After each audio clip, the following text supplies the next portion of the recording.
ನಾನು 29 ವರ್ಷಗಳ ಕಾಲ ಸೇವೆ ಸಲ್ಲಿಸಿದ್ದೀನಿ. ಆದರೆ ಈ ಸೇವೆ ನೋಡಿ, ನಾನು ಕೆಲಸಕ್ಕೆ ಬಂದಾಗ 500 ರೂಪಾಯಿ ನನಗೆ ಸಂಬಳ.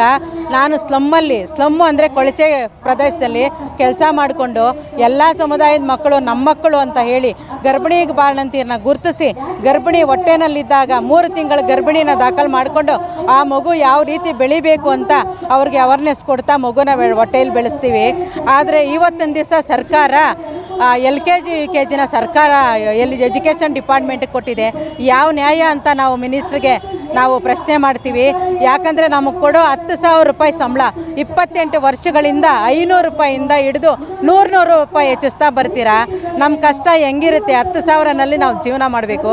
ಆದರೂ ನಮ್ಮ ಕಷ್ಟ ನಿಮ್ಗೆ ಅರ್ಥ ಆಗಲ್ಲ.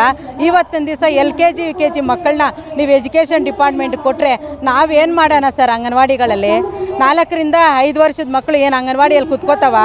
ಎಲ್ಲ ಸರ್ಕಾರಿ ಶಾಲೆಗಳಿಗೆ ಕಳಿಸಲ್ಲ, ಪ್ರೈವೇಟ್ ಶಾಲೆಗಳಿಗೆ ಕಳಿಸ್ತಾರೆ. ನಮ್ಮ ಅಂಗನವಾಡಿನಲ್ಲಿ ನೀವು LKG UKG ಮಾಡಿದ್ರೆ ನೋಡಿ LKG UKG ಯಾವ ಥರ ಇರುತ್ತೆ ಅಂತ ನಮಗೂ ತರಬೇತಿ ಕೊಡಿ. ನಾವು ಯಾವ ಥರ ಬೆಳೆಸ್ತೀವಿ ಅಂತ ನೋಡಿ. ನೀವು ಬೇರೆಯವ್ರನ್ನ ತೊಗೊಂಡು LKG UKG ಬೆಳೆಸ್ತೀನಿ ಅಂತ ಹೇಳ್ತೀರಲ್ಲ, ನೀವು ಯಾವ ನ್ಯಾಯ ಇದೆ ಅಂತ ನಾವು ಕೇಳೋಕ್ಕೆ ನಾವು ಇಷ್ಟಪಡ್ತೀವಿ. ನೀವೇ ಒಂದು ಸಲ ಯೋಚನೆ ಮಾಡಬೇಕು. 6 ವರ್ಷದ ತನಕ 4 ರಿಂದ 6 ವರ್ಷದ ತನಕ ನಮ್ಮ ಮಕ್ಕಳವರು 6 ತಿಂಗಳಿಂದ 3 ವರ್ಷದ ತನಕ ನಾವು ಕೇಂದ್ರಗಳಲ್ಲಿ ಅವ್ರಿಗೆ ಪೌಷ್ಟಿಕ ಆಹಾರ ನೀಡ್ತೀವಿ. ನೀವು ಎಜುಕೇಷನ್ ಡಿಪಾರ್ಟ್ಮೆಂಟ್ ಯಾವತ್ತನ್ನ ಮಕ ನೋಡಿದ್ದೀರಾ? ಯಾವತ್ತನ್ನ ಅವ್ರ ಮನೆಗೆ ಹೋಗಿ ಮಗು ಯಾವ ಥರ ಇದೆ ಅಂತ ನೋಡಿದ್ದೀರಾ?